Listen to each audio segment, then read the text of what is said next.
videos where you have an officer basically around the neck area. These two retired Vegas cops now podcast hosts.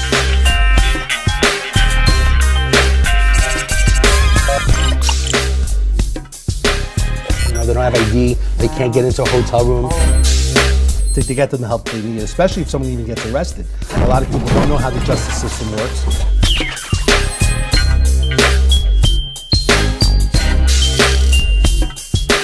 You guys have going on is necessary, it's needed.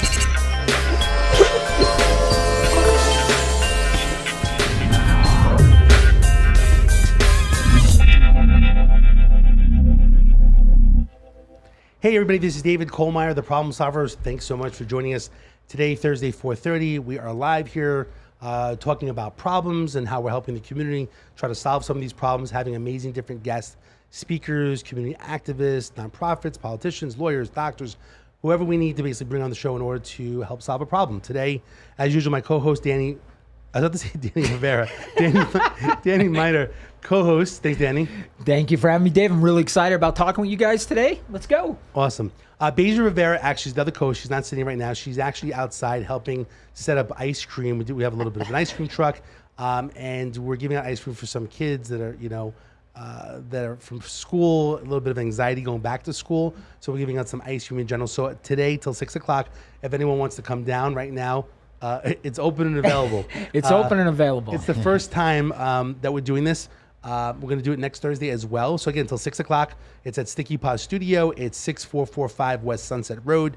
It's suite number 142. You'll tell it's us when you see the ice cream truck. It's an old paddy wagon situation, tons of ice cream.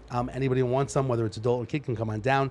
Again, it's today till 6 o'clock. Again, Sticky Paws Studio, 6445 West Sunset Road, suite 142.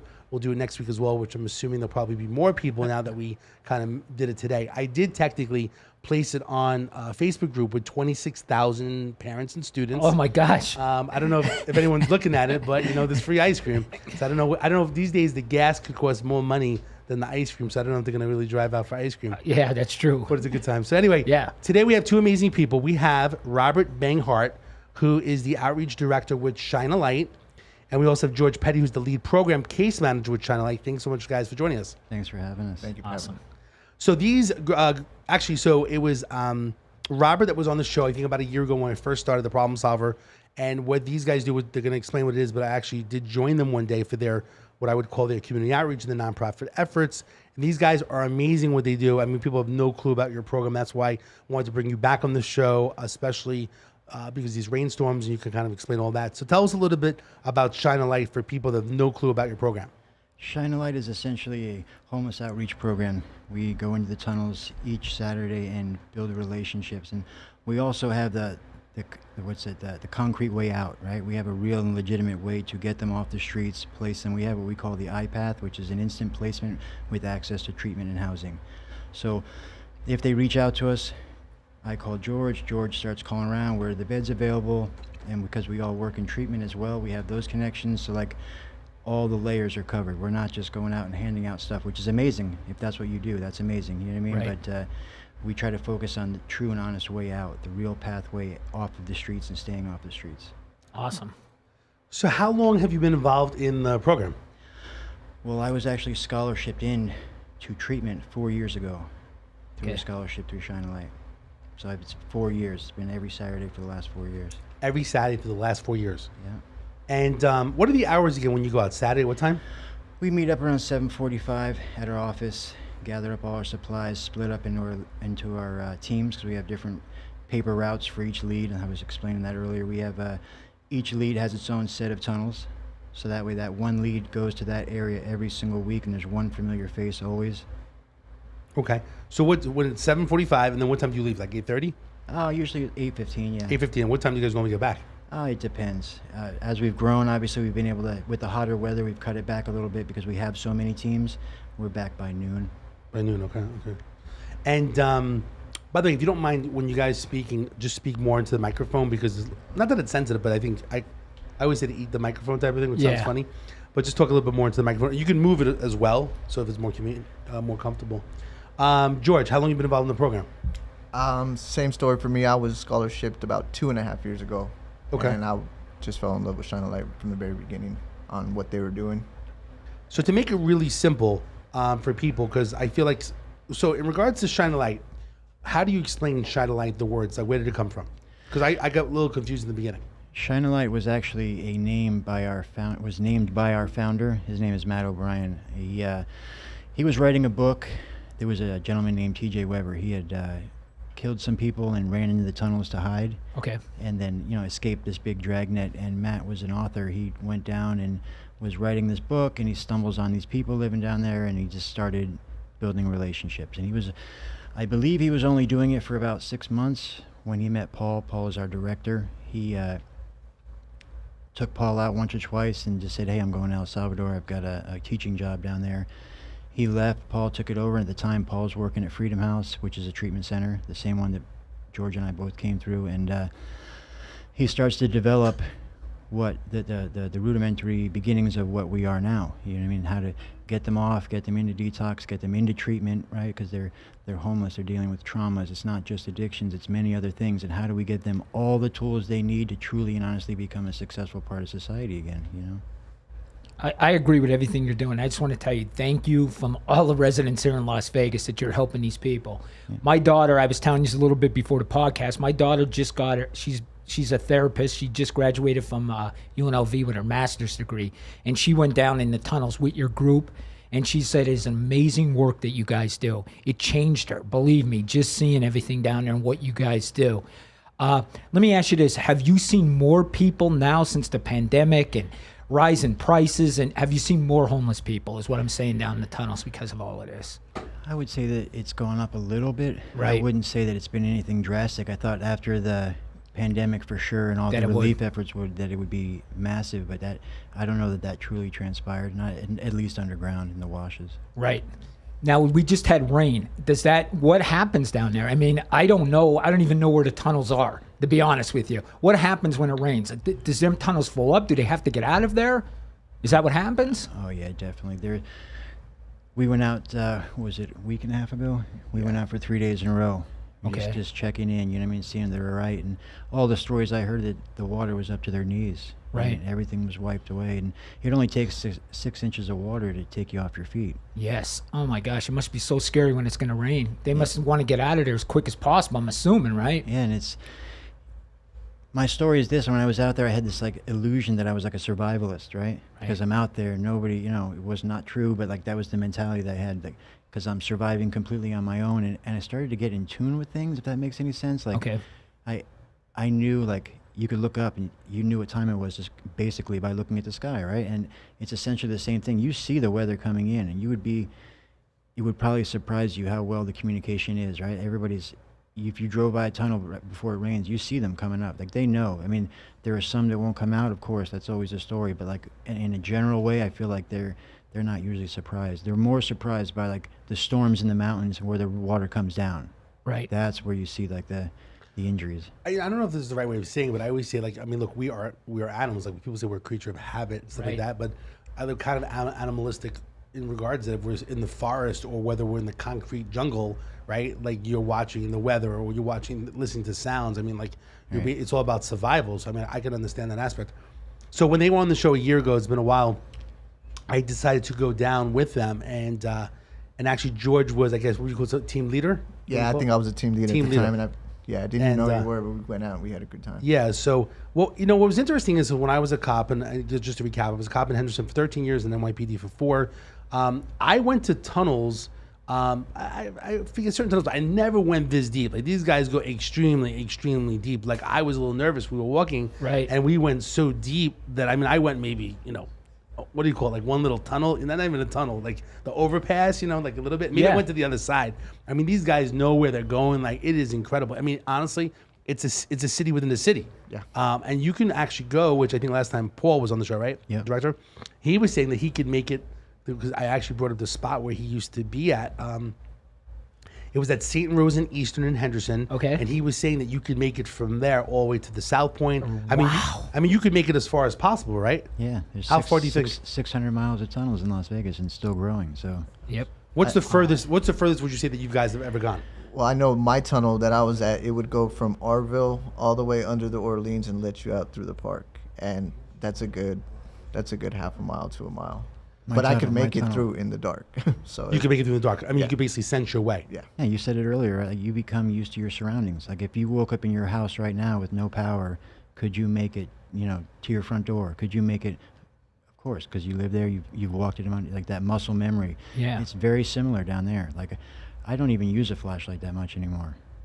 I mean, basically, it's just really far that they can sense their way. Now, it's very interesting, which because it's dangerous and the cops don't do it. And I was always trying to do community policing and help people. And I used to do this. It was called Hope Lincoln Henderson, where we used to take homeless people to. It was a motel, and it was like a hotel voucher program. And I probably was the only cop that was doing it, in general, because it's a lot of work. And people there were some people actually that caught like staph infection, and cops are worried as well, getting sick, and all this other stuff.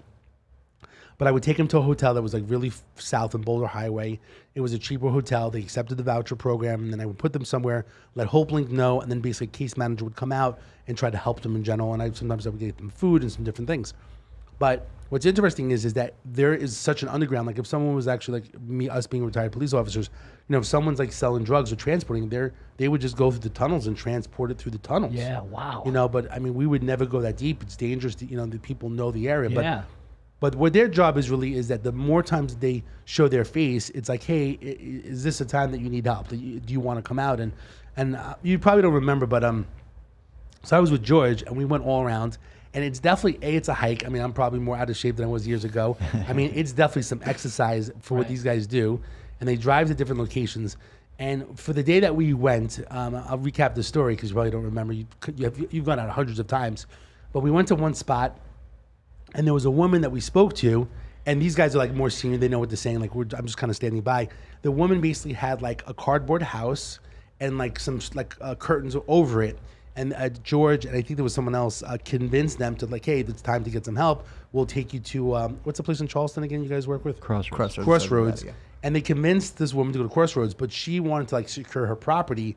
And she literally with like a rope, she tied, do you remember what I'm talking about? Yeah. She tied the cardboard box with like some rope, thinking that it was like secure. Right. I mean, you could literally just take off the sheet, right, or whatever. Right. But she secured the cardboard, because she thought she would come back, and she took some stuff, and who knows whatever happened from that story. But I mean, our team got one person out. Wow. But I just remember, we lock our door, we shut our windows. This woman was tying, a piece of rope to secure her property that she had. Right. And it was really sad, but they did a great job, amazing job. And they convinced her to go. Someone took her to Crossroads. Yeah. I don't know what happened with that particular person, but they spent all day. There's one team, they got one person, and I think that's the goal, right? Is every time they go out, it's a familiar face, and they try to get one person out to help one person. And this woman did have kids. Maybe she had a little bit of addiction. Right. She didn't look like that she had addiction. I'm not sure if you remember the female at the time, but I think she did state that she did have an addiction problem. Yeah. Do you remember that story? Yeah, I do remember her. It's like light skin, black female. Yeah. Yep. Yeah, and she did struggle with addiction, and she might have some mental health too. But Dave, I think us as Americans, us in this city, we look at people as heroes that are athletes, right? Throwing the touchdown pass, hitting the home run. But you two guys are really heroes. You're making a difference in this community. Okay, you're not hitting home runs or you're not scoring touchdowns, but what you're doing is giving life back to people. You're getting them out of a horrible situation and giving their life back. And I'm going to tell you, you guys are amazing. And I would definitely go down in the tunnels with you. Would I be scared? Yes. I mean, you guys are actually, let's be honest, you're putting your life in danger every single Saturday because you don't know what you could come up on. Am I right? I mean, I see the point, and we deal with this a lot because when somebody comes out for the first time, and they're scared. Yeah, I mean, the unknown. Right. But I mean, yes, we did live out there, but not all of our volunteers lived out there. Not all of our leads lived out there. You know, I think you're dealing with basic human kindness, which everybody understands. I hope. You know what I mean? Right. And you're just building relationships. Like my route, and I know it's not any different for any other leads. Like we have a banter and relationships. Some of these people we've been talking to for years. Like there's a girl at one of the tunnels that I walk up to. Every time she sees me, she stands up and puts her fists up, joking around, right? That she wants to fight. And I'm like, okay, today's the day. You know what I mean? And we have that banter, that relationship. And I don't know that I'll ever get her out. Right. But I know that she trusts me enough to joke with me. And when she sees somebody else that might need our help, she'll point. You know what I mean? Like when we walk in, they know we're there. They know who we are. And like they know what we're about. Right. And you give them comfort. Even if Yeah. they don't leave, you're giving them comfort, Yeah, right? a lot of them are like people that I've known while I was homeless, or that, like I said, I've seen out there for years, or maybe we took them to the hospital one time and brought them back, or anything we can do. I use the verbalization of chopping wood. I'm Right. just chopping wood. I don't know when the tree's gonna fall, if it's ever gonna fall, but I'm gonna keep swinging. You know what I mean? Well, I'll tell you what, you're doing God's work. Believe me when I tell you guys. I mean, it's amazing because there's people who live their whole life and not do what you're doing for other people. And you're amazing, both of you. Thank you. Would you agree, Dave? Absolutely. So one of the things that I think is amazing that they do, well, just to recap, so when we went in the tunnels, it was George and I and a few other people. We had backpacks, Okay. and they have supplies. Now that day, actually, I was working with the Richard Harris Law Firm. They actually gave me, if you remember, black backpacks. I think it's the same time of year, actually. Yeah. We had backpacks, and inside there was supplies, and they put some other supplies, food and different things. But it was very interesting. Their big thing is actually like batteries, because a lot of people basically at nighttime, right? They need batteries too. Whether it's what's the big thing with it? It's flashlights or what other things? Yeah, Is it batteries. radios really? Flashlights, Radios? batteries. Not really radios. No, not really radios. So it's flashlights. Flashlights and batteries are big. So really big, like batteries is really, really important. So they're giving out batteries. They're giving out. The one guy we met, I mean, we went inside so deep. There were people like it was kind of like fenced off in the thing where they had some dogs that are down there. There's the animals that are living down there. They have propane tanks that they're cooking, like they're literally cooking, like it's their home. Right. And there's sometimes sometimes they stay close together, even like some different people, they still close together, almost like it's a community. Like it's a that's there. family, right? And I remember there was one guy that I think he cut himself. There was what do you call like an EMT person? Sometimes they have EMTs, right? Yep. And they basically looked at it, they cleaned it like with some alcohol, they put some bacterial cream, bandages. So they checked on some things, kind of health, Right. Basic health, But I remember the guy was cooking, like food down there, and you're in the middle of the tunnel, and also there's a lot of water sometimes that are, in the tunnels as well. I mean, you just don't realize how good your life is, in general, and how other people are living until you're down there. And it's sad, and it's amazing what these guys have, done, and they all use their different. It's kind of like, I know you guys don't think, like he's saying that you guys are heroes in general, like you do it so much, you're desensitized, but like you're using like kind of your superpowers. Your superpowers could be that you're just very sincere, or you've been through it, right? And you're just being compassionate, or you just being there, your presence, and then people just that talking to them, is actually a big deal when you're down there, right? There's loneliness, there's mental health issues and stuff like that. So there's so many, and then you're bringing food or supplies or what's the top 3 items? Batteries, I remember. Batteries, food, flashlights, water, non-perishable foods. Really, we look at it like those items, we're not stocking them up for the next week, right? It's a key to the door, right? It's a key to a conversation. I can't tell you how many times somebody that we didn't know came up a tunnel and I offered a cigarette. Like I've gone out with just a pack of cigarettes. Yeah.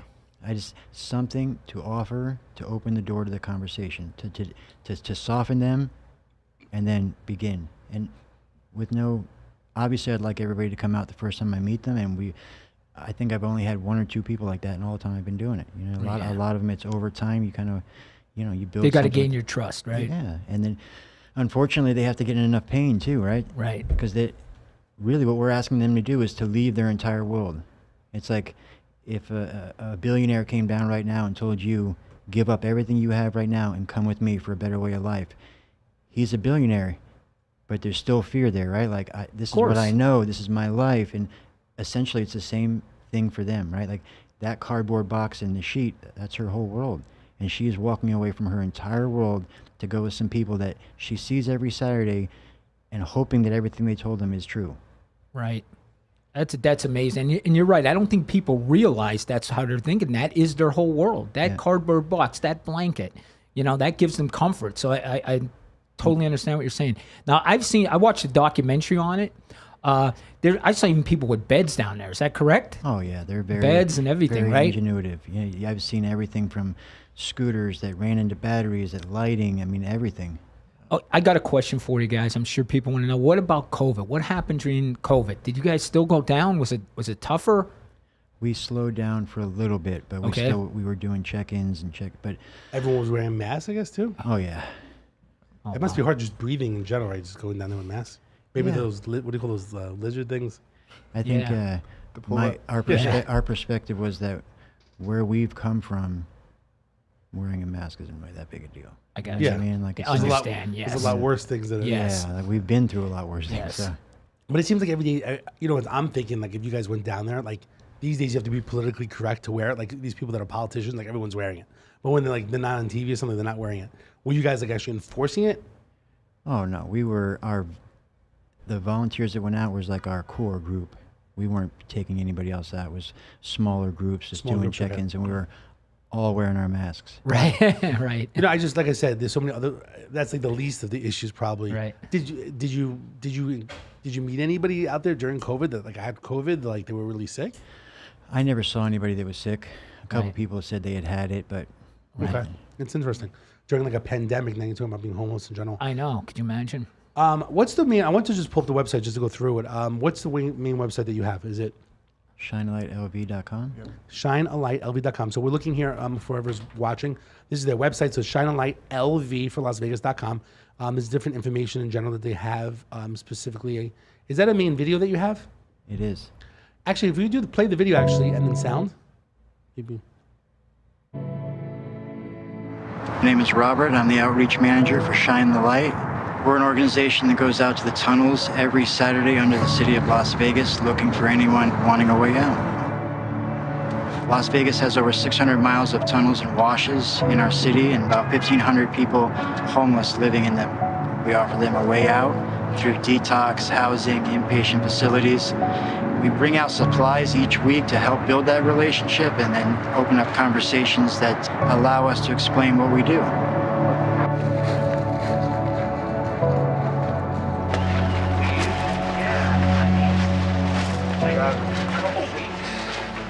You'd be surprised how many people care, dude. It's crazy. Like that Facebook I showed you, it's like 5,000 people donating, you know, little stuff here and there, just trying to help out. So, how long you been out here? 5 years. 5 years. Living out here's not as bad as what you might think. You know. It is, but you Well, get it used is, to it. but You get used to it. yeah. Exactly right. It's like that somebody got out, someone just like you. Just like you.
I lived out here for 2.5 years. I healed from a lot of stuff I didn't even know I was hurt from. Now it's more like, how can I really affect change in my city? How can I really help people on a larger level? You know, trying to build something that's like legitimately gonna last. So if I stepped away right now, it doesn't fall away.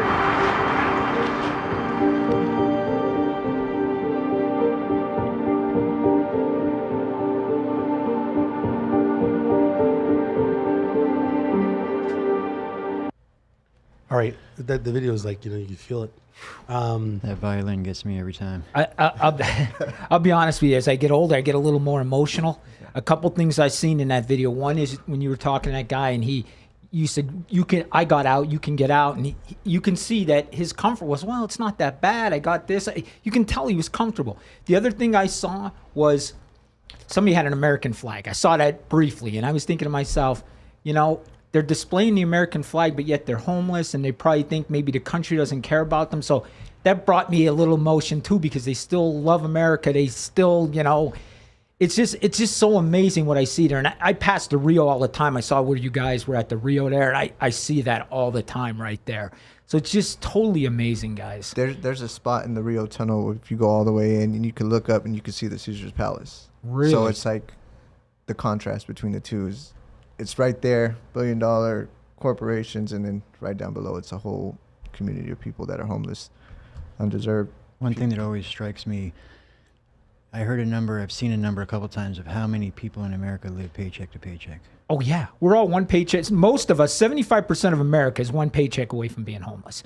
And the thing is, some people have somebody to back up. So if they miss that paycheck, they could go to their family. But then there's other people, they don't have family. Yeah. You know, so all of us have, and at one point, been broke in our life. All of us has. Listen, I went through a divorce. Believe me, I was broke in my life. Very close to being homeless, right? Yeah. So I totally understand. And if you don't have family, where do you turn? Well, you know what I mean? That's the thing. Well, especially in Vegas, right? Like, you know, I came out here by myself. You know, I have a cousin that was out here. Like, if I really needed somebody, he always worked like a different shift. But, you know, I had one person. But a lot of people have no one. They come out here with a little bit of money and they try to start fresh in general. And so where do you go? I mean, most people go back home. Even myself, I knew that I had a year leave of absence from my old job that I could have went back. So I had a year to play with it. And if it didn't work out, I could head home. My parents were there. And I can pick up. A lot of people don't have that support system, especially out here. Yeah. So it's tough. So it's very easy to basically to be homeless in general, especially if things happen. And I think also, yes, people do become comfortable with it and they don't want to change. I talk to a lot of people now that have been doing the Problem Solver show. I've been trying to help a lot of people. And they say that they basically go to the gyms and they take a shower, or they put their clothes in certain places and they go to the library in different places and they sleep on the street. And it's horrible, but a lot of times they become so complacent that they're not even trying to change. Like, it just becomes a way of life. And it is sad if people have felonies, it's hard for them to get a job. It's hard for them to get a home, run a background check, you know? So, and one thing, I'm not sure if you guys really know, but as a cop, when I used to do community policing and I worked with apartment complexes, that there are the people that have criminal histories, they are not a protected class. So if you're black, you're white, you're Muslim, you're Jewish, right? That's all protected. So if you go to an apartment complex and you want to fill out an application and you see criminal activity, they're allowed to discriminate you because of your past. You can't live there. And that's kind of a problem. Even if you have a felony from 20 years ago and you have kids and you want to move in a complex, your children will not be in the best school district because you won't be able to get into that apartment community. Yeah. So it's kind of sad. Things in the past, like, there should be eventually people could steal their record. But the problem with it is it costs money to steal a record. You have to go to the Nevada Legal Aid, maybe. That could take 6 months to a year. You know, most people just can't survive, or they don't even know where to go. Yeah. So record sales is really, really important. And I don't always spoke about this in the past, and I want to be more involved with you guys because I do work with some criminal defense firms, and I want them to start helping do record sales for people, and ask them to basically do it for free, or even the Problem Solver show, if there's some fees that maybe that we would support that. But we have to seal records because people cannot start fresh. They can't get a job.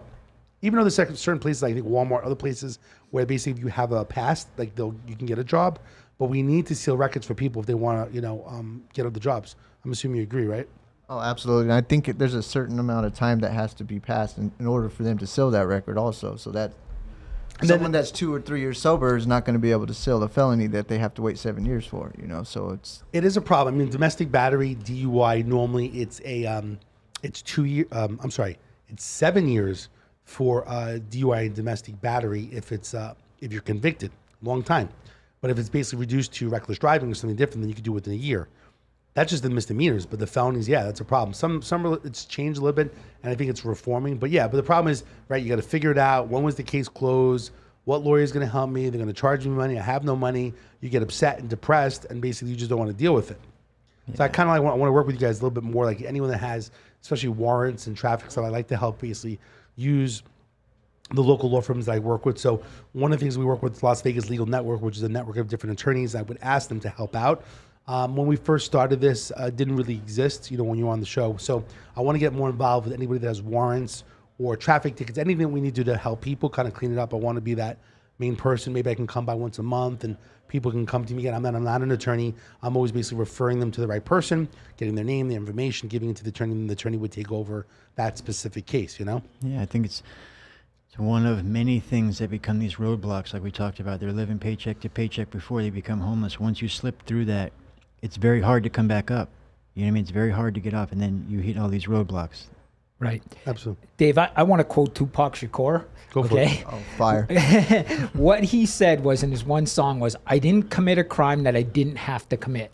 So I think back, if you're homeless, you're hungry, right? You have kids. Of course, you're going to steal for your kids so they could eat. Okay, and then they get a criminal record. And now, as the United States, we're saying, oh, you have a criminal record now. You stole something. We're not going to give you a place to live. We're not going to give you a job. What are you going to have? You're going to be homeless. We need to adjust the criminal justice system. We 100% do. Because somebody that makes one mistake, we're ruining their life for it. I remember, I'm sure me and Dave are close in age. I'm a little older than him. But we're close in age, that same generation. My mom used to always say, don't make one mistake. It's on your record. It's on your record forever, forever, forever. Yeah, I remember so that. I go into a store at 18 years old and I steal something. It's on my record forever. That makes no sense at all. It makes no sense at all. You guys, would you say 4 years ago you came into the program, right? You are definitely different people than you were 4 years ago. We can all change. And we should see that at a criminal justice system, that when people change, we have to give them a break so they can get back into society. People come out of jail and they have nowhere to go. Of course they're going to end up back in jail or homeless. I think that luckily there are enough places where you can work as a felon. You know, there are enough places while you work on getting it sealed down the road. Right. There is. It's not as bad as it once was. I think it's really been a focus, and that goes back to the amount of people incarcerated. You can't have that many people unemployed, so they had to adjust to the need. Well, that goes back. One last thing, Dave. Yeah, no, true. The thing that I get too is I think and this is coming from, just so you guys know, I was a cop for 27 years. All right, Dave makes fun out of me when I say that. He bought me a hat that said 27 years. But anyway, my thing is, somebody goes to jail, they do their time. Okay, we need to get them back into society. That's always been with me. And I'll be honest with you, I think me and Dave are sort of same kind of cops. When I arrested somebody, I tried to counsel them a little bit. I'd be taking them to jail, they're in the back, and I know this is the hardest day of their life. I know people are starting to think they want to commit suicide. They're getting arrested. They're all these thoughts are going through their heads. I always said to them, listen, you could come back from this. This is just a little thing, bump in the road for you. Come back from this, learn from this. I always told them before I dropped them off at the jail. And I'll tell you what, it made a difference in my life also, because I knew I helped people when I arrested them. I have about 1,200 Facebook friends. I will bet you 25 of them Facebook friends are people I arrested. One of the guys I arrested for murder, and he's my Facebook friend. Oh, wow. Believe it or not. He was found not guilty in the trial, but just shows what kind of cop I was. I tried to help people, and I know Dave was the same way. Am I right? Yeah, absolutely. I mean, cops are different ways, and like if you're a cop and you got shot at multiple times, right, you're going to be different. Like, there's PTSD whether you're a cop or a regular person, in general. Right. I wanted to bring up one thing. So I want to go to, so the problem solver has, I'm sorry, let's backtrack. Okay. I like so we got to figure it out. I'd like once a month for me and Danny, the first of the month or the last of the month, so we just know that we come down there maybe at a certain time, and then anyone that has, whether it's warrants, traffic tickets, maybe that we can take notes, and then we'll get it with the attorneys to basically help people. So maybe we could figure out what a day would be, so everyone knows, hey, the last day of the month, we have the problem solvers coming down, and then we'll take information from them, and we'll look it up, and then we'll get with attorneys to help out. Yeah. That's awesome. Yeah. That'd be good? Definitely. Yep. Definitely. Okay, so we'll figure that one out. I'm putting Danny to work here. The second thing is, You're not putting me to work. I always wanted to help the homeless community. Yeah, no, Ever great. since I moved here 6 years ago, it's bothered me since the day I moved here. I got him teaching active shooter. I got him doing all kinds of things. So I'm like, fortunately we have time to do these things, and with the show as well, I think that we're having an opportunity to help out in a little different ways. So one thing I want to share with you. So the Problem Solver Show has a Problem Solver .Vegas, which is an app. Now, when I was with you, George, that day, I was testing something out. So if we look at the screen over here, and I actually feel bad. So if you look at the Problem Solver .Vegas, there's a spot that says homeless, right? Is there someone there, homeless? Yeah. Okay, so when you click on homeless there in general, now when I went out with you, George, that day, I was testing something out, and I feel bad because it's been so long. But what I wanted to do is, and we're going to get this going the next day or two. You remember this? I do. And I never got it set up do. because what happens is, this is one of my problems with Vegas, is that when you see someone homeless, like you don't know who to call, right? Vegas is different, Henderson's different. Like who do you call, right? 311, 911. So this on the app, if you look here, you basically would put in information. What is it? I can't even see it from here. It says name. It says like GPS location. And then you could fill this information in. You could actually, when you go down to the bottom, you could actually, it clicks the button where your GPS, you can include a photo, and then basically you select the items and then you press submit. And then basically it would show the location where there's homeless people. It could be a person on a corner. So I wanted to implement this, but I didn't know at the time, what emails to put into it. And then I want to put out a news release saying that if you see someone that basically is homeless, like on a corner or somewhere or a camp, go to the problemsolver.vegas, click on homeless, take a picture if it's safe, or just the location, or describe the people. Click select, okay, and then it would send out an email to whatever agency, so it could go directly to you guys. The question is, what emails do we use? Do we put someone on there from Henderson or North Las Vegas? Is it just you guys? Maybe it's just you guys in general. So when we were out that day, I was testing. I think I was showing you one time. I remember, yeah. So it does work. I just never got it set up, and it's on there. So I want to do a news release, maybe just in conjunction, that the Problem Solver and China Light's working together in regards to homeless. That it is a resource that you can use, and then basically you guys would get the email again if it's photo of the camp, the GPS location, and then it would go directly to you in general, and then. The bottom line is that I think it would help. My question to you is this, actually, my daughter Kyla is over here. When we see a homeless person in general, like on the street or on the corner, there's my girl Chloe. When we see, actually, Chloe and Kyla, come in here for a second. Have a seat right over there. Sit right over. Actually, both of you guys come in here. Have a seat right over here. These are my two girls. Have a seat right over here for a second. They like coming on the show. Chloe, put this on for a second. She likes this stuff. Here's a question for you. So when these young ladies see someone that's homeless on the corner, here's a question. What do you think that do you give money? Do you not give money? Like, what are we supposed to do in general? Because we always feel bad, right? I feel bad, like I'm with them. They're like, oh, look, it's a person that's homeless. Do we give money? And then you feel bad, are they using it for drugs or alcohol? Should we not be discriminatory about that? We get this question a lot. And I think that the standard answer across the board that we're comfortable with and we experience in our own lives as well is that be kind. So what do you do? Like, some people are scared. Depends on where it depends. So let's say we're always at Decatur and 95, we get off the ramp. There's always someone that's there that wants money. Do you feel by giving a few dollars helps the situation? Chloe, what do you think? What should we do? Don't give them money. Don't give them money? You should give them a gift card to like a food place so they don't spend it on something. So we always talk about maybe getting a McDonald's gift card so you know they're going to use it for food and not give money. What are your thoughts? They could probably just change that for something else. It's just they could sell it to somebody, right? Oh yeah. Yeah. Okay. So so your honest opinion, like we're teaching young people. Be kind, interact, say hello, maybe a cigarette. You know what I mean? Something. I don't always give money. I do give money sometimes. You know what I mean? I'm in a position, thankfully, today that you can give a few dollars. A couple dollars isn't gonna. Do you like a gift card better than money, or does it make a difference? I know on the street it's both the same. Yeah. I guess I just feel better knowing that it's not. Well, at least for the initially, you feel like maybe they'll go get food. If they sell it, it's different. But the McDonald's, like in 95, where we are when we take them to school, I feel like maybe they'll go get food, and I feel a little bit better that they're not using it for drugs or alcohol. It is what it is, I guess, right? Yeah, I don't focus so on be that. kind. What do you think, even waving? Of course. Saying hello? Acknowledge them, let them know they're human, they're there, Okay. we see you. Like, I see the same gentleman every single day on my way to work at Crossroads, and I give him a cigarette every day. Hey, how you doing? Good morning. Do you ever tell people to call like 211 United Way? Like, what do you tell? I feel like I should give something to them. Like, by the way, call. I mean, maybe I should have Shine a Light, give that out. Like, what do you? Yeah, we have bracelets, We have cards. wristbands. We have. Got it. Yeah, all the time. With the outreach number on it. And you'll be surprised. I was by my house the other day, and I seen someone wearing one of our bracelets, and I just went and talked to him and said hi. Maybe I just need to get like some pamphlets or something. I feel better giving a gift card. And hey, if you need help, call Shine a Light. I think with the money wouldn't argue it. situation, It's good? I wouldn't argue it. I mean, anything to get the message out. That what do they do with it is really out of our control. Right? We're just trying to offer, let them know it is here. It is here. Like, I was homeless for 5 years. I never once was in contact with anyone with like direct, let's go, give me some help. It was always, Right.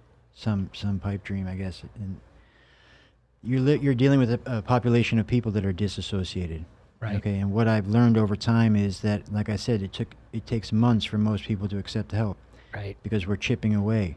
But I don't know the whole picture. I don't know if it was you at the gas light that gave him a cigarette and $1, Right. and then I came in afterwards and I offered him help, and then he came next week, and then Dave was there 2 weeks after that. Like, it's usually a culmination that I will never see the complete picture of. It's not just us out there, right? Like, yes, we're at the tip of the sword doing it out there, but like, who knows how many people played a part in that story that got them to a place where they were like, you know what, maybe I can, and go. All right, so we're gonna get some brochures to hand out. Chloe, what else do you think? Kyla, what do you think? What else we should do? Any thoughts? Anything else we could do to help people? We actually used to teach them a little bit. We used to go to Fremont Street, and we used to get like 20. Well, we first we first went to McDonald's. We got like 20 bags of food, like like a Happy Meal. Yeah. And then we walked to Fremont when they were a little bit younger. We gave it out to different people. But then I felt like maybe people weren't hungry at the time, that the food's going to go to waste. So then we got gift cards, and then I had them give gift cards, McDonald's, to different people that, were homeless, in general. And I thought that was good. I mean, I kind of liked the gift card because I felt if they weren't hungry at the time, then it's just a waste. Our friend, we have a friend who's a big supporter, and she has this line that always resonates with me. It's kindness is nobody's trigger. It doesn't matter what they do with the card. It does not matter. It matters that you were kind in that moment. Give? That's it. Okay. What they do with it. All right, Chloe. So that's what we're going to start doing. So they represent a program called Shine a Light, which they help people that are homeless or inside tunnels that basically that are less fortunate. So we're going to give out their pamphlet from now on, and we'll give out like a $5 gift card to McDonald's. Anything else you think?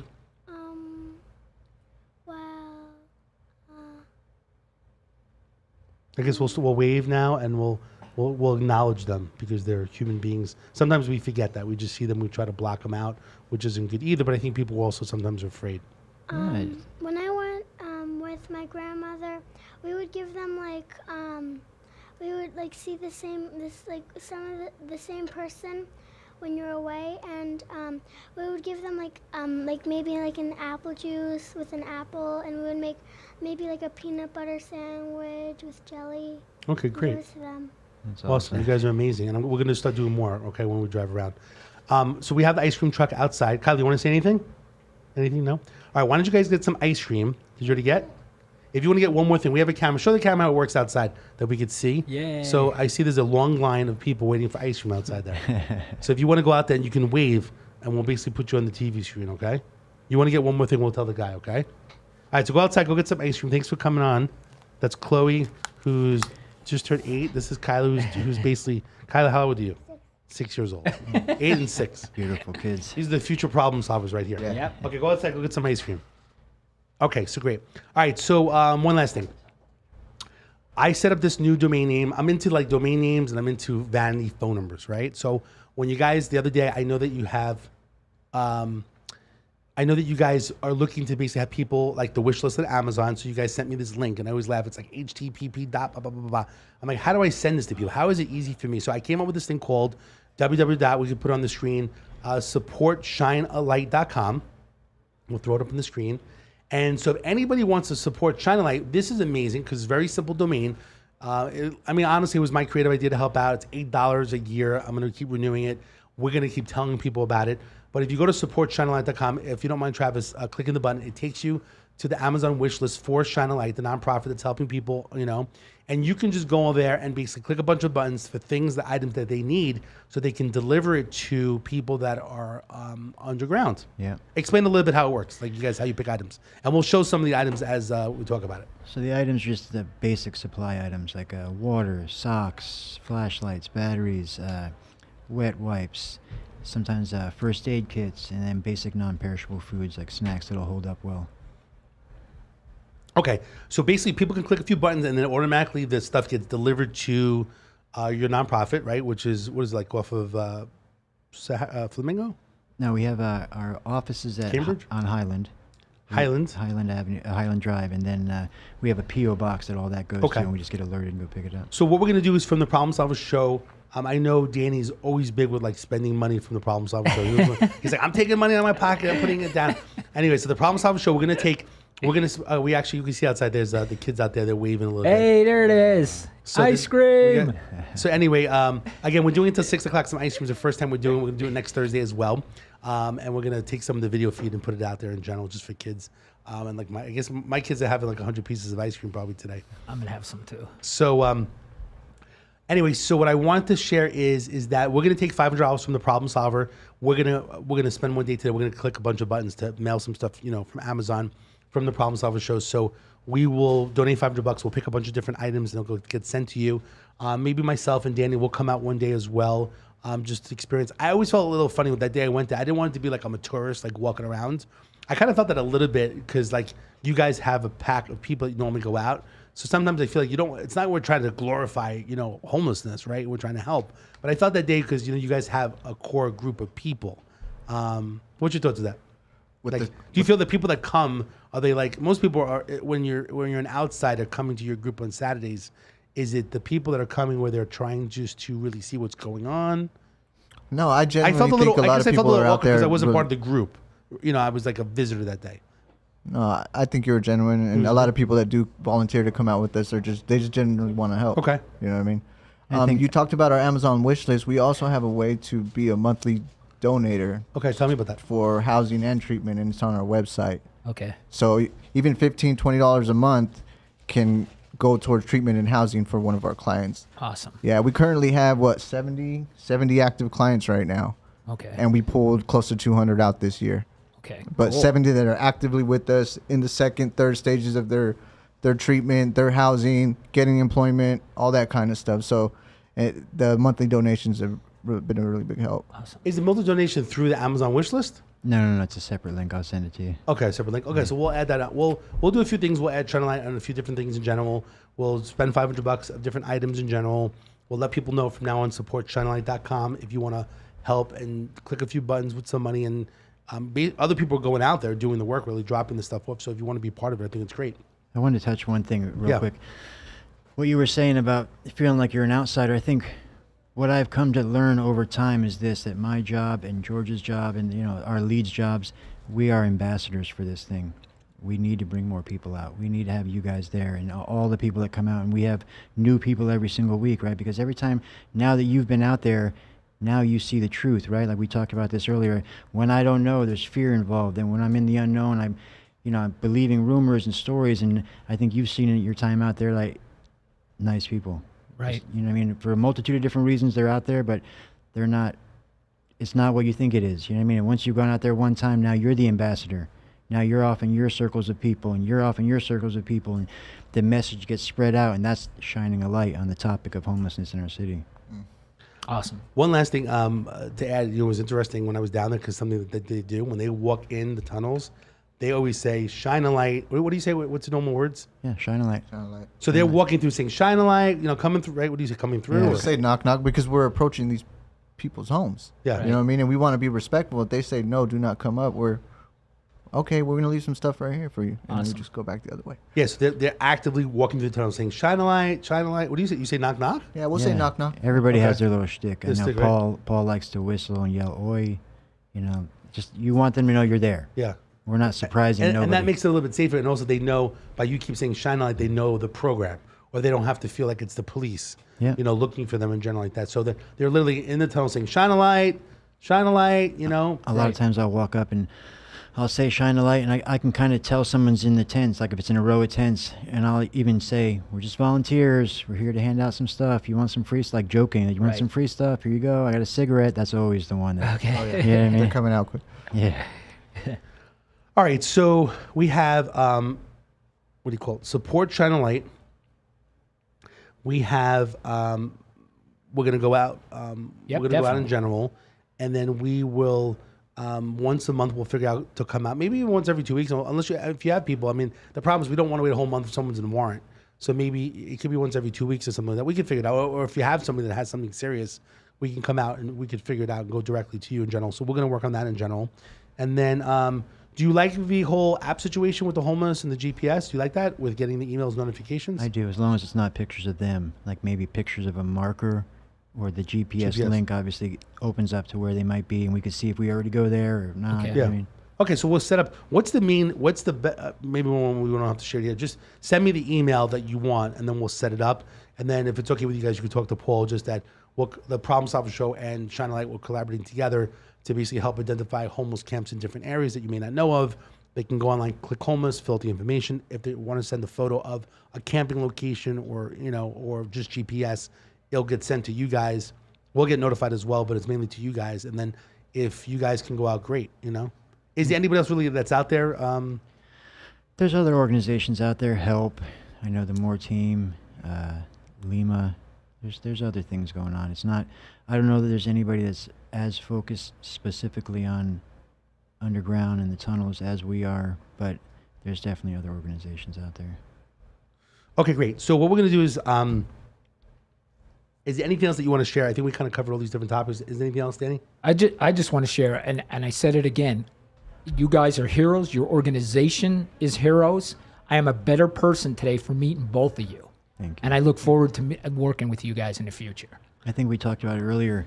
Is like, I'm not from Las Vegas, but I've made Las Vegas my home, and I've been here for better part of 23, 24 years now. But I noticed it a lot earlier when I first lived here. I wasn't particularly happy living in Las Vegas, right? But what I understand now is that like I didn't make it my home. I didn't try to make it better. I wasn't trying to be a part of it. And the moment that I did that and made Las Vegas my home and started looking at these situations like this, it became a more fuller experience with the city, and I fell in love with it.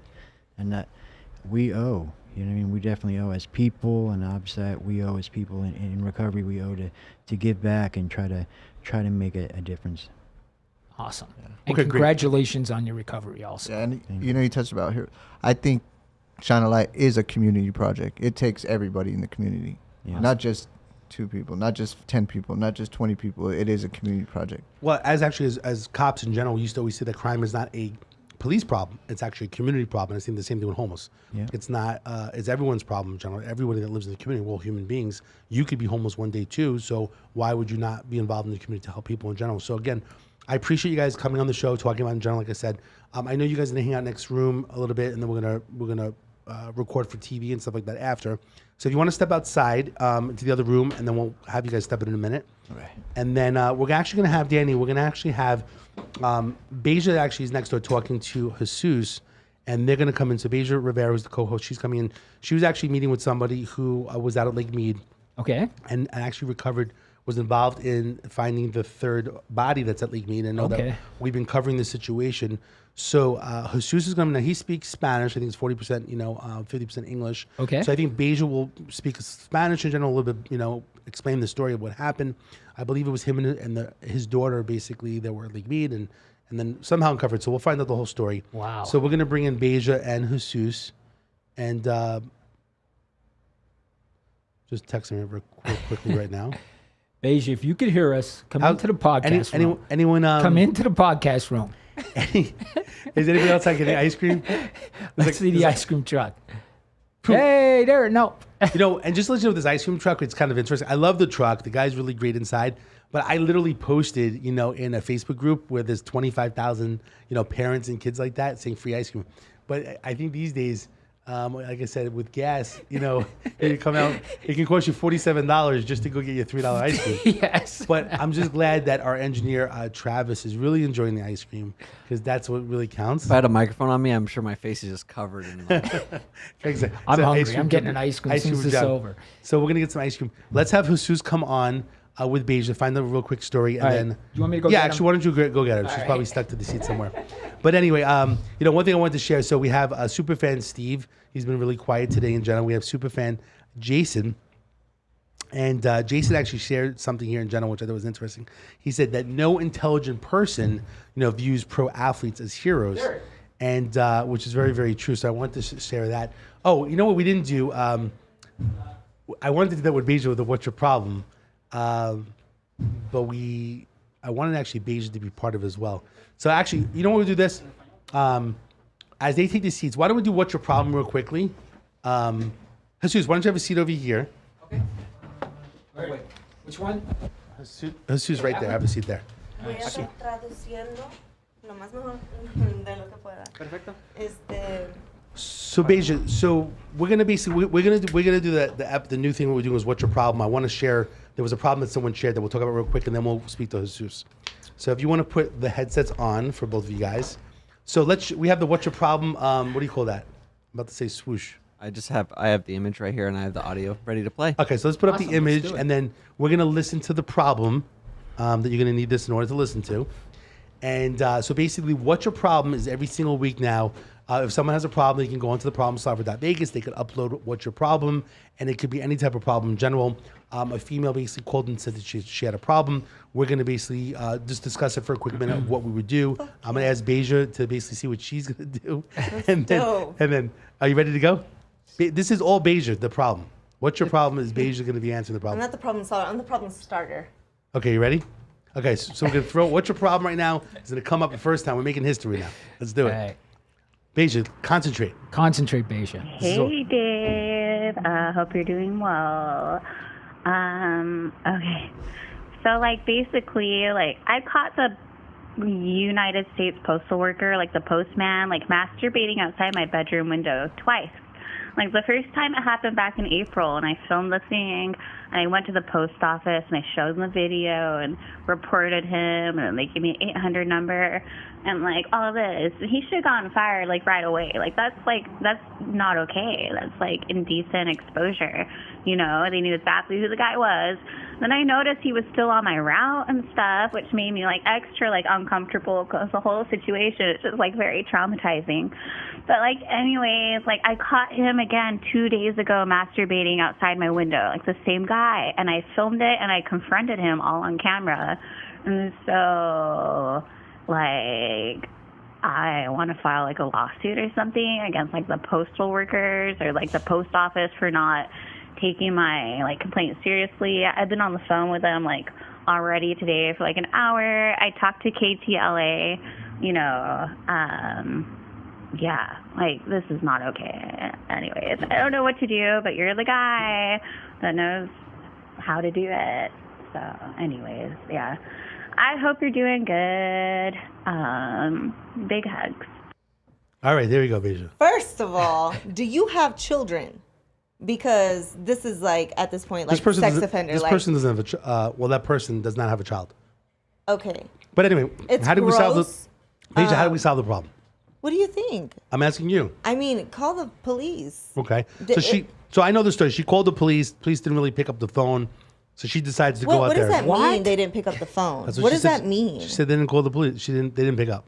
Why? Who didn't pick up? Like police. Should I try calling the police right now? Do you think they'll pick up? So this happened actually in Los Angeles, not here in Las Vegas. And she called me because I've helped her in the past. But she says that she calls the police and basically no one picked up. And she said that she decided to go out there and confront the guy. Is that good or bad? That's bad. I would never do that. Well, That's bad. No. Why would you not go out? You guys are the police officers. You tell me. Or No, you that's tell what I'm her. asking. Like, I'm asking you, why would you not go out? You're putting yourself in danger. Okay, that sounds. Don't do that. That sounds like smart. obviously, like he doesn't give a shit. Okay. He's willing to, yeah, exactly, indecent exposure. Yes. Do something that is not okay. Like, who knows what he'll do? And to return to the same home, like to your home, woman, like you should have filed a restraining order. I don't know if you have the Ring camera or like what is going on, but I would have definitely jotted down all the info. If you went up to him, I would have gotten the plates first. But it's a United States postal truck. It's a truck. The guy's the postal guy. They don't have fucking license plates or what? They do. Yeah, so you get the information. And now you report it, and they're not doing anything about it. Like that's crazy to me. Yes. And I feel like it all like ties into like COVID and like, you know, before COVID, I feel like it was the employers that was like, you're lucky to be here. Like you're lucky you have a job. Right. And now I feel like it's the employees that are like, well, you're lucky I'm even here. Danny, so what are your recommendations? So that was the problem. What are your thoughts? What are your thoughts if someone says I called the police? And if this is true, that listen, I was a supervisor half my career. Okay, if this was true that they didn't do anything, somebody be getting suspended, somebody be getting fired, somebody be getting something. And how are they viewing you for the second time? Is your window open? She needs to go to the police department and talk to a supervisor ASAP. Because this doesn't make sense. By the way, Superfan Steve, he said that they never pick up. That's nothing new. The police never pick up. What? Steve, have you experienced the same kind of situation? He calls the or police what? all the time. They don't pick up. Over postal workers, Steve? Like there's some guy outside masturbating. Steve, are they doing it at your house too? No, there's some guy outside right now masturbating. So here's the story. The bottom line is this. What I told the girl as well. You call the police. It may keep on ringing. Let's just say it's a crazy day, but you keep calling. You don't go out. You don't confront the guy. Call 911 again. And if you keep calling 911, are- but if you're in a safe home, you don't go out. You right? If you want to film from a distance where they don't see you, but you don't basically go out and confront them. Because if they can see you, then you can see them, right? And the thing is, like this young lady talked about, like a lawsuit in general. I mean, of course, this is not really a lawsuit situation. No. This is more of a police matter. It's a criminal matter. The person needs to get It's arrested to in get general. him exactly. And so again, please do not go out and confront the person. Call the police. let them basically know what's going on. If you want to send video or pictures, it's fine. Everything. But you have to Jot follow down through. everything, record everything. So she didn't go to the everything. police station. So I did talk with her in general. I thought it was interesting for our first one for What's Your Problem. That was an intro. I didn't expect that. Didn't expect that one? No. I want to say I want to give you a hug back, but I don't know how you feel right now. Yeah. Okay, so let's move on. So Jesus is here. We're going to be real quick, within 5-6 minutes in Right, general. right. So I know you want to interpret in general. Tell us 6 minutos. a little bit of the story, what happened at Lake Mead, what was going on. Si puede contar más de lo que pasó ese día que encontró los restos humanos. Sí, claro. En el Lake Mead.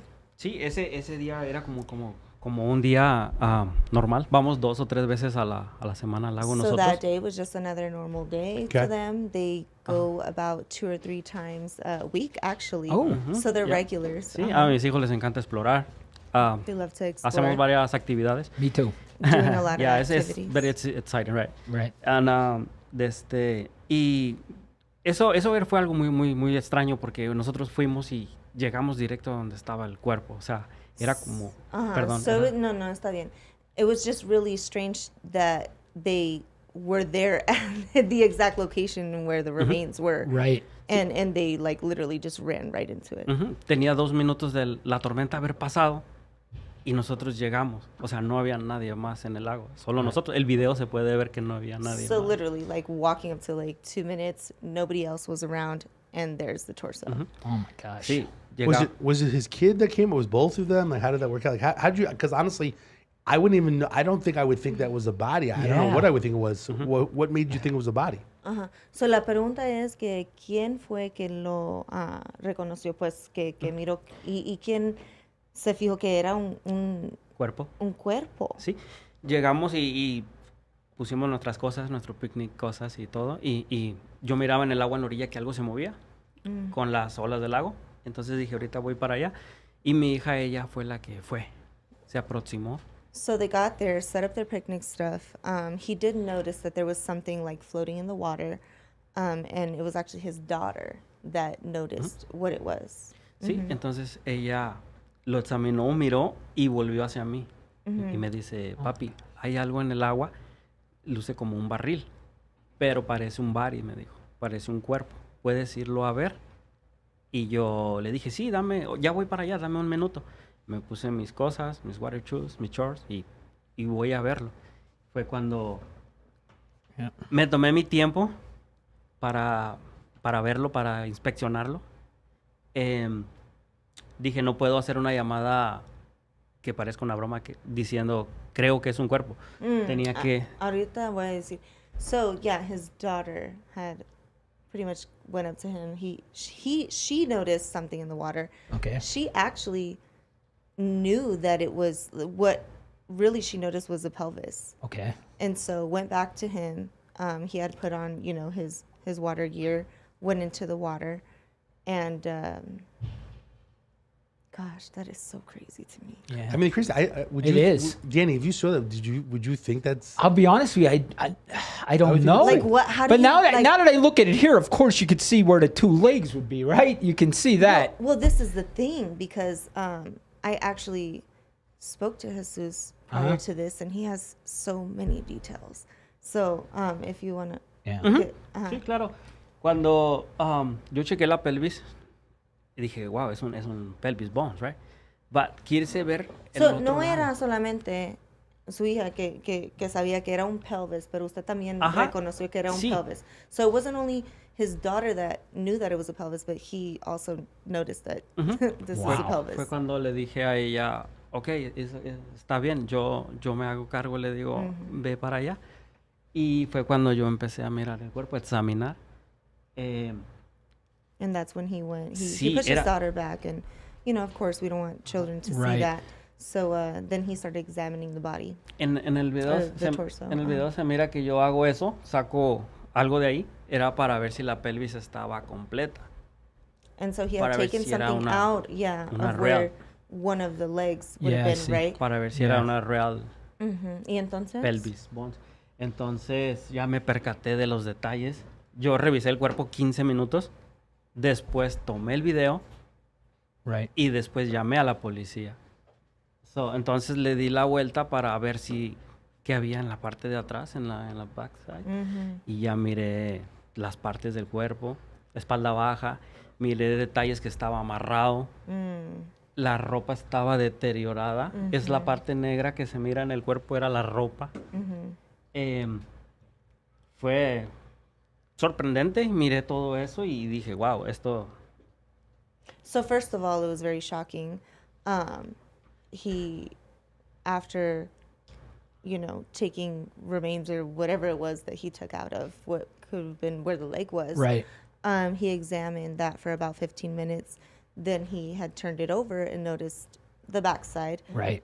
He says that whatever is in the dark area, the black area, is actually the clothing that deteriorated. Oh. And there is a string that shows that it was actually amarrado. That it was tied. Up. So there was something that was tied. And I mean, you're looking at a torso, so there's no legs, there's no Right. like it's clean cut. Un detalle que, And another detail. Que se mira que es un torso, pero el material estaba súper duro, como un shell de caracol. Por eso yo pensé que era como una estatua, un maniquí o algo He similar. didn't think that it was, you know, a skeleton, pretty much like the torso of a human, you know, human remains. It was like, he explains it as like a hard shell, kind of like a charcoal kind of hard shell. Now you said the clothing had a tie. So could it have been a bathing suit? Could it have been like maybe a female bathing suit or no? So esa es otra cosa que hablamos. Que estaba amarrado. Que estaba, pero ¿crees que fue como un traje de baño o crees que no, porque tenía una marca en el estómago? No, because it was muy grande. very cut in. Yeah. Right. Muy grande. I was just wondering if it was a bathing suit because you're looking at, was this a crime of violence or was this a drowning? So I'm trying to think if they had a bathing suit on, you're looking at maybe possibly a drowning. You know? Pero también dijiste que creíste que, pues, piensas que fuera una persona que tenía 30. Sí, por la cómo está el cuerpo, hecho un shell. Sí, así, yo pienso que tiene más de 30 años se ha conservado así. Cambió demasiado. So my question was, I mean, because, you know, we spoke prior to this, he said that he thought that the person at least had to be about 30, 40 years. And I said, well, why do you think that? And he says, just based off everything that he saw, I mean. Right. Wow. Are you a coroner? No, pero miro muchos documentales. Oh, documentaries. Everybody, watch the documentaries. Listen, I'm very sorry this happened to you and your family. I really am. Sí, le da mucho lástima que esto pasó a usted y su familia. If you could explain to your child, you know, you're giving closure to somebody. You know, somebody lost somebody years ago, 30, 40 years ago. Even if it's drowning, you're bringing some kind of closure, even though it was a horrible thing for your kids to see. Y luego, ¿cómo se siente su hija? So how does your daughter feel that she was the one that saw? Dice que tiene muy buenos recuerdos del lago, pero no quiere volver. So since they were regulars at Lake Mead, sí. And she has like great memories there. After that memory, she just does not want to return. Hay unos de sus familiares que sí quieren regresar. Dos niños de ellos sí quieren volver y yo también. De hecho, queríamos ir hoy. I asked if he or any of his family actually wanted to go back to look for some more remains. He said that there's 2 that do, and the rest don't. So, becoming a bad game. Question. So they weren't swimming at all before that. They just happened to see. They didn't go in the water. They didn't go to water. They didn't go to the water right away, right? No estaban nadie. Yeah. Nomás Llegáramos y el cuerpo estaba ya en la orilla flotando. Yeah, he had already seen it setting up his picnic. And does he dive, snorkel? Does he do any of that stuff? Or is he a diver? Y usted sí se mete al lago y, ¿cómo se dice? Scuba dive en español. Sí, me pongo mi snorkel y me gusta hacer... No, es mentira. No, mira el detector, hago detección, me gusta. ¿sí? Sí, tengo... Obvio, muchos videos también. ¿Tienes experiencia? Sí, esta experiencia de lado a lado hemos revisado el lago y nos gusta mucho explorar. Pues, sí dijo que ustedes hacían mucho actividades. He did mention that him and his family, they do a lot of activities. Got it. So. Awesome. All right, so I feel bad about the situation in general. I know there's a few kids here. Luckily, the ice cream truck is here giving them some ice cream. Y si han Ustedes y Mucho sus jalado. hijos. Yes. Oh, sí, sí, estuvo muy nice, thank you, sí. De hecho, quieren más. So I just wanted to recap and explain. That's why I wasn't sure with translation, but I want you to just kind of explain that one of the reward concepts for the show was that it had to be a certified diver that was going to go out there that was diving to actually find a body in a barrel specifically, and that was the $5,000 challenge. He may not know the whole situation, but what we want to do is, because of the traumatic situation, we actually asked one of our sponsors, Las Vegas Legal Network, to see if they wanted to do something, and they were going to basically wanted to give, a check because they feel bad maybe to go to Disneyland or go somewhere in general. So inside here is, if you want to explain this from Las Vegas Legal Network, it's just a little gift to them for their family. But basically for the challenge specifically, it's supposed to be a body in a barrel that we started initially in general. So if you want to kind of explain that a little bit, at least it's something in general where maybe they can have a fun time. I kept thinking Disneyland in general, but if you want to explain that, they can do whatever they like with it. So aquí en esta bolsa es una recompensa. Si había para cualificar o, como digo, para el 5,000 era que encontraron los restos de humanos en un barril. So es bien específico, pero haciendo que, era usted y su familia y era bien traumático y que su hija encontró esos restos, todavía queremos darle algún recompensa. So aquí le va un recompensa, es de la red de Las Vegas, del Las Vegas Legal Network. So si quiere abrirlo, la idea pues es de que pues le llevas a sus hijos a un lugar que es más que no es Lake Mead. Sí, entiendo. Que no revolver ahí, pero que fueran a algún un lado para divertirse. Recompensarlos por algo que vivieron. Sí, está perfecto. Muchas gracias. Sí. So we appreciate his time coming on this show again. Hopefully, these things are crazy things that are happening in general. But if you want to tell me, we appreciate coming on the show. There was going to be, there was one of the Spanish televisions wanted to come, but they're not able to make it. I think maybe this video is enough for them to use in general. So if he wants, we appreciate coming on the show. He has that. If he wants to get any ice cream on the way out, the ice cream truck for the kids as well. And then we'll keep in touch with him. And we appreciate him coming on the show. ¿Tengo que traducir eso o ya lo entiendes? Entendí lo de que si queremos algo, que vayamos. Sí, que vaya, pero no. El del show. Gracias por venir ahora y No, encantado. Hablar de esto. Sé que no es fácil, pues, sí. Porque fue algo pues grave y como dijo Yesenia, ¿qué dijo Yesenia? Es Impresionante, la impresión, sorpresa. Ajá, sí, no, muchas gracias por el espacio, la invitación y sí. Aquí es a donde nos trajo esa vivencia y si se nos vuelve a repetir, volvemos a hacerlo. Hacer el bien estuvo muy bien, me gustó, ayudar. Lo volvería a hacer. He said he would do it again. He enjoys helping and thanks for having him here. If anything else comes up, he'll definitely be here again. Okay, so we appreciate it. So we're going to just kind of wrap up in general, but he could stay here for one quick minute in general. So again, at this point in time, in regards to this situation, again, there's nothing comical about the situation. It's just something that we got involved in, and then we're just kind of following through with it in general. So we appreciate Jesus coming down here in general. I guess he had kids and stuff, and we had the ice cream truck as general. So we figured he came down. So we appreciate Las Vegas Legal Network, who's basically giving a $500 donation just because they feel bad in regards to and if I could say something, yeah, please. It's really, I mean, the goal of this, y eso es lo que le estaba explicando a usted también, que el goal es de darle a la familia, a las familias un paz, justicia, sí. If they have a missing person, if they just, if the last place that they saw them was at Lake Mead, I mean, we want to bring justice, we want to bring peace. Especially in that location. Closure, Yep. There's so many things that are just to be uncovered, really. Exactly. So we do have the domain website set up, which is identifythebody.com. If anybody has information, there is reward money if we're able to identify the body to help law enforcement in regards to putting closure for what happened, whether it's a drowning person, whether it's another homicide. We don't clearly know in general right now. The police have not stated what exactly it is. I know there's probably DNA testing that will go on with this specific one. But again, there is reward money that's available through Las Vegas Crime Solvers, which is something new that we're doing as a spin-off show. And again, I appreciate who's coming out. Every single week, the goal is to bring on different people. Just like Shine a Light, these guys are amazing. That every single Saturday they're going out helping people that are homeless in general like that. So I commend them for their efforts. If you want to help, again, Shine a Light program, it is supportshinealight.com. And again, I'm David Kohlmeier, the problem solver. Again, support Shine a Light, basically on the screen. Please help click a few items on Amazon.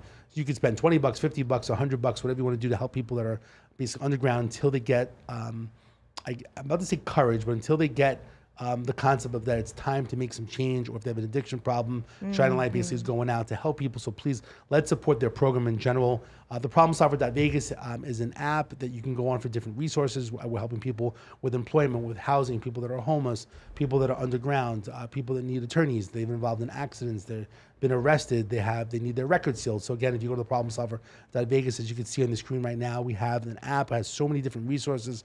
We're trying to help nonprofits that are helping people in Ukraine as the war still continues out there. So there's tons of resources out there. Again, David Kohlmeier, the Problem Solver, every single week, Thursday at 4:30 we go live. Tuesday, channel 14, which is your view on Cox Cable. You can see us there for TV. Again, Danny Miner, my co-host. Danny, thanks so much again. Thank you, Dave. As usual. And then Beijing Rivera, thanks so much for co-hosting today as well. Thanks so much for having me. Y los agradecemos mucho. Gracias por estar aquí ahora, Jesús. Thank you, guys. Thank you for the invitation. Thank you so much. We'll see you next week, Thursday. Be safe out there.